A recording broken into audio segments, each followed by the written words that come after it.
নতুন টেকনোলজি এসছে। আমাকে দুঃখের সঙ্গে বলতে হচ্ছে প্রত্যেকটি পঞ্চায়েতকে গত সরকার সলিড ওয়েস্ট ম্যানেজমেন্টের জন্য টাকা দিয়েছিল, কিন্তু দুঃখের বিষয় একটা পঞ্চায়েতও সফলভাবে আজ পর্যন্ত এই প্রক্রিয়াকে শুরু করতে পারেনি। আমি খবর নিয়েছি, কে 4টে দেওয়াল দাঁড় করিয়ে টাকা মেরে দিয়েছে, কে আবার গাড়ি কিনেছে, বলছে ড্রাইভার নেই, গাড়ি কি করে চলবে। পুরো টাকাটাই অপচয় হয়েছে। আমি সরকারে আসার পরেই, আমি যেহেতু আইআইটি আমার এলাকায় পড়ে, অনেকদিন ধরে যাতায়াত, মাননীয় ডাইরেক্টর ডিনদের নিয়ে বসেছিলাম। আমি বলেছি দুটো জিনিস আপনাদের দেখতে হবে, pollution control, solid waste management. সারা দুনিয়াতে কথা হচ্ছে দুটো, এই দুটো খুব বড় প্রবলেম। আপনারা যারা শহর থেকে এসেছেন সবাই জানেন শহরে বর্জ্য ফেলার কোনো জায়গা নেই।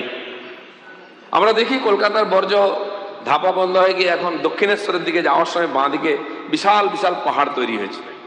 সেখানে একটা প্রক্রিয়াকরণ ইউনিটও আছে, আমি জানি না কতটা সফল, কতটা চলে, কত পার্সেন্ট সেখানে ডিসপোজ হচ্ছে। আমি খড়গপুর থেকে এসেছি, খড়গপুরেও এরকম একটা ইউনিট হচ্ছে। একটা কোম্পানি শুনলাম 22টা মিউনিসিপ্যালিটির সঙ্গে কন্ট্যাক্ট করেছিল ইউনিট করবে, দুটোতে চালু করেছিল, দুটোই এখন বন্ধ হয়ে গেছে। আমি খড়গপুর আইআইটিকে বলেছি যে মেদিনীপুর খড়গপুর দুটো শহর কাছে আছে, আপনারা দুটো ছোট পাইলট প্রজেক্ট করে আমাকে দেখান, তাহলে ওই দুটোকে দেখে আমরা সারা পশ্চিমবঙ্গ জুড়ে এই ধরনের কাজ শুরু করব। তারা রাজি হয়েছেন, কালকেও কথা হয়েছে, অলরেডি এ ব্যাপারে কাজ অনেকটা এগিয়েছে, এমওইউ হয়েছে, সেটা আমার মনে হয় কাজ শুরু হবে। আপনাদের সহযোগিতা চাই, কারণ বিশ্বব্যাপী একটা বড় সমস্যা এটা। আমেরিকা, ইউরোপের বহু দেশ তাদের বর্জ্য নিয়ে এসে সমুদ্রের মধ্যে বহু দ্বীপে ফেলে দিয়ে যায়। আমরা কোথায় ফেলবো? আমাদের এত লোকজন, এত উর্বরা ভূমিকে নষ্ট করতে পারি না। কিন্তু এটা বাস্তব যে এই ধরনের বর্জ্য এত বেড়ে যাচ্ছে, জৈব অজৈব তার মধ্যে পার্থক্য করার ব্যবস্থাই নেই।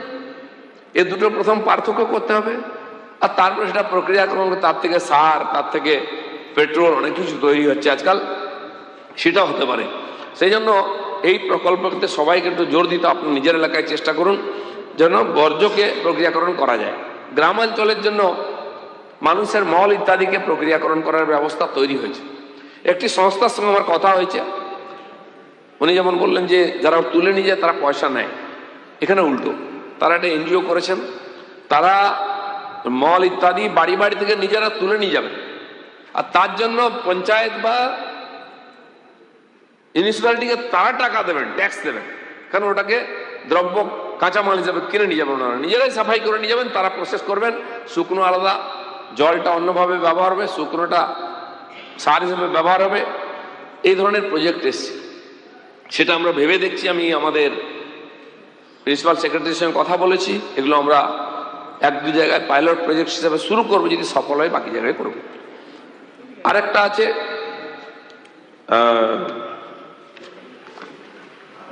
পলিউশন নিয়ে, তো সমস্যা আছেই, আপনারা জানেন। আমি কালকে মেদিনীপুরে বৈঠক নিয়েছি, আমাদের সমস্ত ফ্যাক্টরিকে ডাকা হয়েছিল, আইআইটির প্রতিনিধি ছিলেন, পলিউশন কন্ট্রোলের লোক ছিলেন, ডেভেলপমেন্ট বোর্ডের লোক ছিলেন। এই বিষয়ে তাদের বক্তব্যও শুনেছি এবং আমরা আমাদের সাজেশন রেখেছি।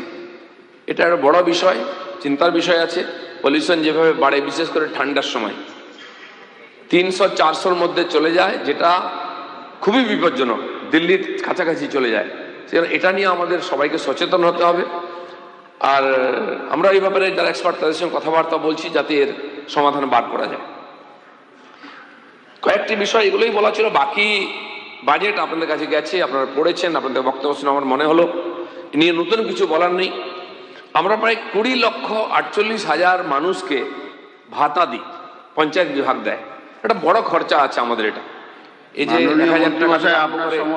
3,000 টাকা বিভিন্ন ভাতা যাচ্ছে, এই 20,48,000-এর বেশি লোককে ভাতা দিতে হয়, এগুলো বড় খরচা। এই ধরনের বিভিন্ন প্রকল্প নতুন করে আমরা বাড়িয়েছি, যাতে সাধারণ মানুষ উপকৃত হন, আর তার নতুন করে চালু করা, প্রশিক্ষণ করার ব্যবস্থা আমরা নিচ্ছি। পঞ্চায়েতে কর্মচারী 10-12 বছর নিয়োগ হয়নি, ইমিডিয়েট 11,000 কর্মচারী চাই। তার জন্য আমরা পিএসসিকে